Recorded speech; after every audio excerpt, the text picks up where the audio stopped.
Sundarban, a trip to the den of Royal Bengal tiger. After eons of lockdown, the first ever trip made in itself a special one. We made it happen with Sundarban, the famous delta island of West Bengal, which attracts a good amount of tourists all through the year. Sundarban is famous for its unique mangrove forest and under the World Heritage Site as claimed for being the only mangrove forest with large living of tigers and vast flora and fauna.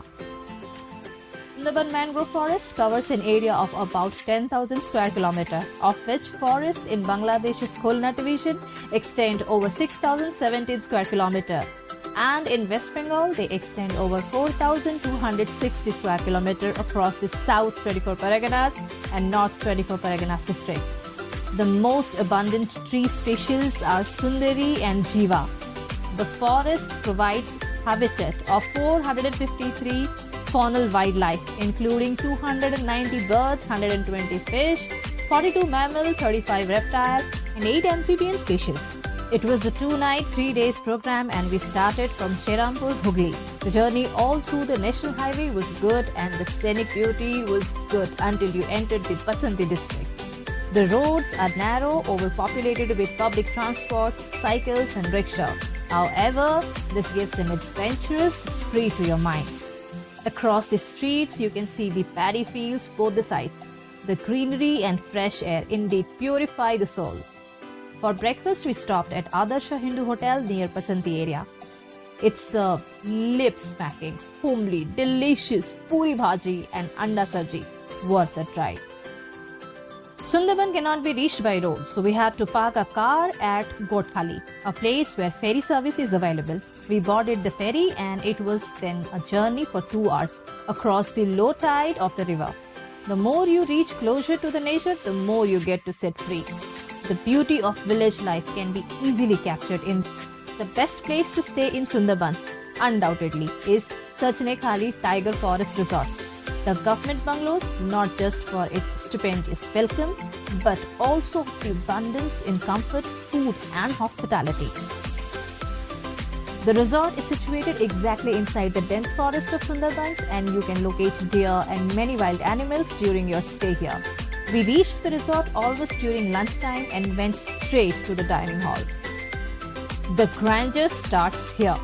Different Bengali delicacies of fish, chicken and vegetables are waited right on the table and served hot and in abundance.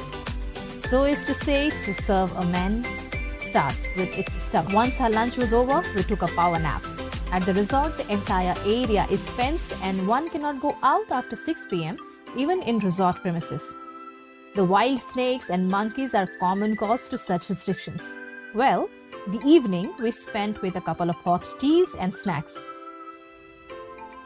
Platter served with golda chingdi malai curry, chicken kosha, rice, dal and sabzi.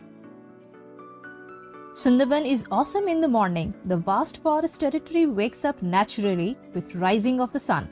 We got ready early for a tour of 6 hours across different canals which flows through inside the dens of the forest.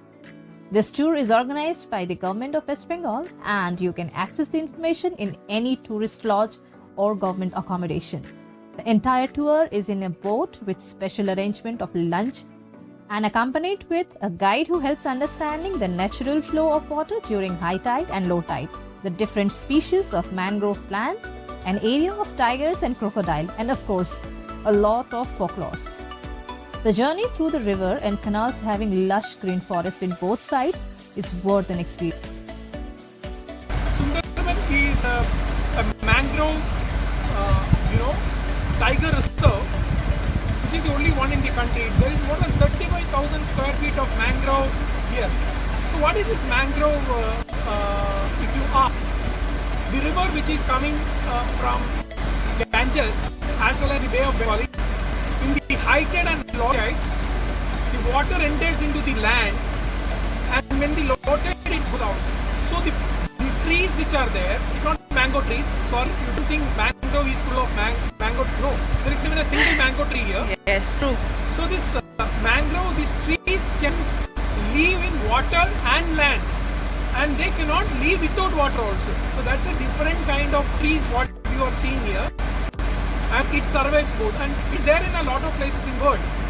But mangrove and tiger is only here in Sundarbans. There is a provision in some places to get down and relish the natural beauty, but we missed it due to strict restriction of Corona. But altogether, our journey was rejuvenating. Royal tigers, though, chose not to be spotted this time. Nevertheless, upon returning at hotel, we spent the evening relaxing and slept tight after a light day. Even if you stay here for time unlimited, the beauty and serenity will never stop astonishing you. Such is the law of nature, and the beauty is we as its own creation. Despite living the humdrums and busy life, still feel connected to the root when we are in nature's lap. The majesty of Sundarban made us realize once again how petty we and our problems are. So next time, if you are tired of video calls and home is your new workplace, well, this 5 hours drive down to Mother Nature can rejuvenate you any day. Sundarbans is not yet commercialized, and its beauty lies within it. The villagers are people with golden heart. They believe their Sundarbans stands as a wall of protection from any calamity to the city of Kolkata. May their belief stand strong. If you are a nature lover and can smell forest, salt water and animals, well, visit Sundarbans once in your lifetime. Thank you.